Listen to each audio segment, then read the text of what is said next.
Picture this scenario. You're sitting at your kitchen table on a Sunday night and you finally decide to look at your finances. Really look at them. You open your banking app, you check your credit card balances, maybe you pull up that retirement account you haven't touched in months. And as you're scrolling through the numbers, something feels off.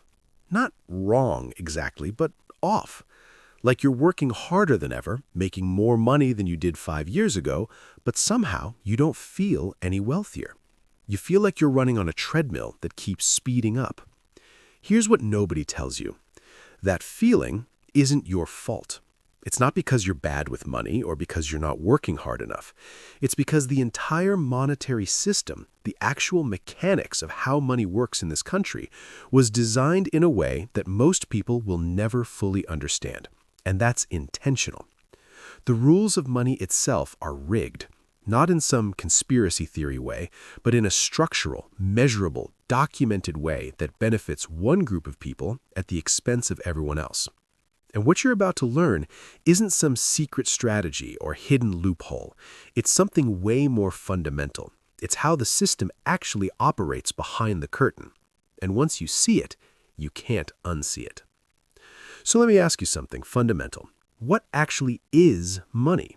Most people will say it's a tool for buying things, a medium of exchange, maybe a store of value. And technically, they're right. But that definition misses the most important part. Here's what money actually is. It's debt. Not in the way you think. I'm talking about the entire supply of money in the economy. Every single dollar in circulation, except for the physical cash in your wallet, exists because someone, somewhere, borrowed it into existence. That's not an exaggeration. That's literally how the modern monetary system works. When a bank gives you a mortgage for $400,000, they don't take that money out of a vault somewhere. They don't pull it from other people's deposits. They create it, digitally, with a few keystrokes. That $400,000 didn't exist before you signed those papers, and now it does. And here's the part that will make your brain hurt. You have to pay it back with interest. But the interest, that extra money you owe, was never created. It doesn't exist in the system yet. So where does it come from? More loans, more debt, more money being created to pay back the money that was already created. It's a perpetual cycle that requires constant expansion to function. If everyone paid off their debts tomorrow, the entire monetary supply would collapse. Think about that. The system literally cannot function without debt growing forever. Most people think debt is a personal failing. They think if they just budgeted better or earned more, they'd be debt-free. But here's the truth they're hiding. The system needs you in debt. Not because bankers are evil, though some of them profit handsomely, but because the entire structure of modern money is built on perpetual borrowing. Without consumer debt, without mortgage debt, without corporate debt, there would be no money supply. The economy would freeze. And here's where it gets darker.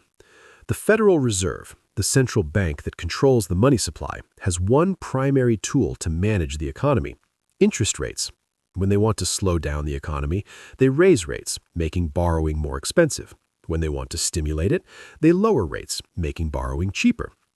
Notice what's missing from that equation: any consideration of whether people can actually afford to service their existing debt. The system doesn't care if you're drowning, it only cares about aggregate growth. In 2024, total U.S. household debt hit $17.5 trillion. Credit card debt alone exceeded $1.13 trillion for the first time in history. The average American household carries $103,358 in debt, including mortgages. But most people still think it's their personal failure. They think they're the only ones struggling. That's the biggest lie of all. Let me walk you through how this system actually operates at ground level, because once you see it, you can't unsee it. When you deposit a $10,000 into your checking account, you probably think that money is sitting there, safe in the bank's vault. It's not. The bank is legally required to keep only a fraction of deposits on hand. This is called fractional reserve banking. For decades, that fraction was 10%. In 2020, the Federal Reserve dropped the reserve requirement to zero. Zero. That means banks can lend out 100% of deposits. So your $10,000 gets loaned to someone buying a car. That person's $10,000 gets deposited in their account, and that bank loans it to someone else. This is called the money multiplier effect. That original $10,000 you deposited can become $100,000 in the broader economy through successive loans. It's the same money being counted multiple times, creating the illusion of wealth that doesn't actually exist in physical form. Here's a real scenario. Let's say there's $1,000 of physical currency in the entire economy. Through fractional reserve banking, that $1,000 can support $10,000 or even $100,000 in total deposits and loans. But if everyone tries to withdraw their money at once, there's only $1,000 actually there.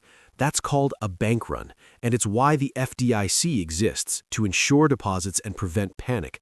But even the FDIC only has about $125 billion in reserves to cover $10.5 trillion in insured deposits. It works on the assumption that not everyone will need their money at the same time. But here's where it gets really interesting. Every loan creates principal, the amount borrowed, and interest, the cost of borrowing. Let's say the total amount of loans in the economy is $1 million, and the average interest rate is 5%. That means the economy needs $1.05 million to exist for all those loans to be paid back. But only $1 million was created through lending. Where does that extra $50,000 come from? It doesn't exist yet. It has to be created through new loans, which creates new interest, which requires more loans to pay. You see the problem? The system requires perpetual debt expansion. If lending stops, the whole thing collapses. And here's what nobody talks about. This isn't sustainable with a stable population or a stable economy. It requires perpetual growth, more people borrowing more money to create more money to pay back previous borrowing. And when growth slows, when people can't borrow more, the system starts breaking down. That's what happened in 2008. People couldn't pay their mortgages, banks stopped lending, and the money supply contracted. Millions lost their homes, their jobs, their savings. The average 30-year mortgage at 7% interest means you'll pay back nearly double the original loan amount. A $400,000 house costs you $758,887 over 30 years. That extra $358,887, that's money you're working to create through your labor, money that didn't exist before being funneled to the bank as profit. And most people think that's just normal. That's just how buying a house works. But here's the part that will blow your mind. You've probably noticed that everything costs more than it used to. Your groceries, your rent, your insurance. That's inflation. But here's what they don't tell you. Inflation isn't a natural phenomenon. It's a feature of the monetary system. When banks create money through loans, they increase the money supply. More money chasing the same amount of goods means prices go up. That's basic economics. But here's the trick. Your wages don't go up at the same rate. From 1979 to 2022, productivity increased by 64.6%, but hourly compensation only increased by 17.3% after adjusting for inflation. You're working harder, producing more, but your purchasing power is shrinking. And who benefits? People who own assets, real estate, stocks, businesses. When the money supply increases, asset prices inflate faster than consumer goods. A house that cost $150,000 in 2000 might be worth $450,000 today. If you owned it, you tripled your wealth. If you didn't, you're now priced out of the market. The Federal Reserve has an official inflation target of 2% per year. That sounds small, but compounded over 30 years and prices nearly double. A dollar today will be worth 55 cents in 30 years at 2% inflation. Your savings, if they're not invested, lose half their value just by sitting there. This forces you into the market, into stocks, into bonds, into risk, just to maintain your purchasing power. And if you don't have savings to invest, you fall behind every single year. In 2023, real wages, adjusted for inflation, actually declined for most Americans, even though nominal wages went up. You got a 3% raise, but inflation was 4.1%. You lost purchasing power while thinking you were getting ahead. Now here's the part nobody talks about. Wealthy people don't use money the same way you do. They don't save it in checking accounts, losing value to inflation. They don't pay for things with after-tax dollars. They use debt, but in the opposite direction. Here's how. When you borrow money, you borrow to consume a car, a vacation, maybe a new TV. Your debt goes up, your assets stay the same or depreciate. You're poorer after borrowing. When a wealthy person borrows money, they borrow to invest. They take a loan against their stock portfolio at 3% interest and invest it in real estate returning 8%. Or they borrow against their business at 5% and expand operations generating 12% returns. Their debt goes up, but their assets go up faster. They're richer after borrowing. And here's the magic. The interest they pay is often tax-deductible. Business loans, investment property mortgages, even margin loans used for investing, all potentially deductible. Meanwhile, your car loan interest, your credit card interest, your student loan interest in most cases, none of that is deductible anymore. Same tool, different tax treatment. Let's put numbers to this. You borrow $50,000 at 7% to buy a truck for work. You pay $3,500 in interest the first year with after-tax dollars. If you're in the 22% tax bracket, you had to earn $4,487 to have $3,500 after taxes to pay that interest. A wealthy person borrows $50,000 at 7% to buy a rental property. They also pay $3,500 in interest, but it's deductible against their rental income. That $3,500 reduces their taxable income, saving them $770 in taxes if they're in the 22% bracket. Effectively, their loan only cost them $2,730. Same loan, different outcome because of how the tax code treats consumption debt versus investment debt. And here's what changes everything. There's a concept in economics called the velocity of money. It measures how quickly money moves through the economy. When you get paid, you spend it on rent, groceries, gas. That money goes to your landlord, the grocery store, the gas station. They pay their employees and suppliers. The money keeps moving. But here's the problem. When money concentrates at the top with people who already have more than they can spend, velocity slows down. A billionaire can't eat 1,000 times more food or live in 1,000 houses simultaneously. That money just sits in investment accounts, appreciating, but not circulating through the real economy. In 1980, the top 1% held 23% of total wealth in America. By 2023, they held 34%. That's an $18 trillion shift of wealth from the bottom 99% to the top 1%. And that money isn't circulating. It's sitting in assets, appreciating, compounding, but not creating jobs or raising wages for everyone else. Meanwhile, 64% of Americans live paycheck to paycheck as of 2024. They can't save. They can't invest. Every dollar they earn gets spent immediately just to survive. High velocity, zero accumulation. The money flows through them to landlords, corporations, creditors, all of whom have lower velocity but higher accumulation. The system is designed to extract wealth from high-velocity participants and concentrate it with low-velocity holders, and the gap keeps widening, not because poor people are bad with money, but because the mechanics of the monetary system mathematically favor asset owners over wage earners. This is where most people mess up. You've been told you have options. Work hard, save money, invest wisely, and you'll be fine. But the system has removed most of the options that actually mattered. In 1980, the average home cost 3.5 times the median household income. In 2024, it's 6.8 times. It takes twice as much of your income to buy the same asset. In 1970, college tuition at a public university was $394 per year, about $3,000 in today's dollars. Now it's $10,940 per year on average. Adjusted for inflation, college costs 3.6 times more than it did 50 years ago.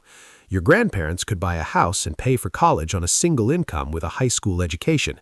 You need 2 incomes with college degrees to afford the same lifestyle, and you'll probably carry student debt for 20 years doing it. The system didn't get harder because you're less capable. It got harder because asset prices inflated faster than wages, and debt became the only mechanism for most people to access what previous generations could buy outright. You don't have fewer options because you're making bad choices. You have fewer options because the math changed. So what does all this mean for your actual life? Not in theory, but in practice, 10 years from now, 20 years from now. If you keep playing the game by the rules you've been taught, here's what happens. You work for 40 years, paying taxes on every dollar before you see it. You save what's left in accounts that lose value to inflation. You borrow to buy a house and a car, paying double in interest over time. You invest in a 401k with high fees and limited options. And if you're lucky, really lucky, you retire at 67 with enough money to not be a burden on your kids. That's the best case scenario for most people. And it's not because they did anything wrong. It's because the system extracts wealth at every step. Taxes before you get paid, inflation while you save, interest when you borrow, fees when you invest. And all of it is legal, normal, expected. Meanwhile, people who understand how money actually works are playing a different game entirely. They're paid in stock options and capital gains taxed at 20% instead of wages taxed at 37%.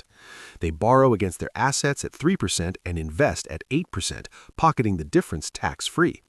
They buy real estate that appreciates faster than inflation and generates rental income that's partially tax-sheltered.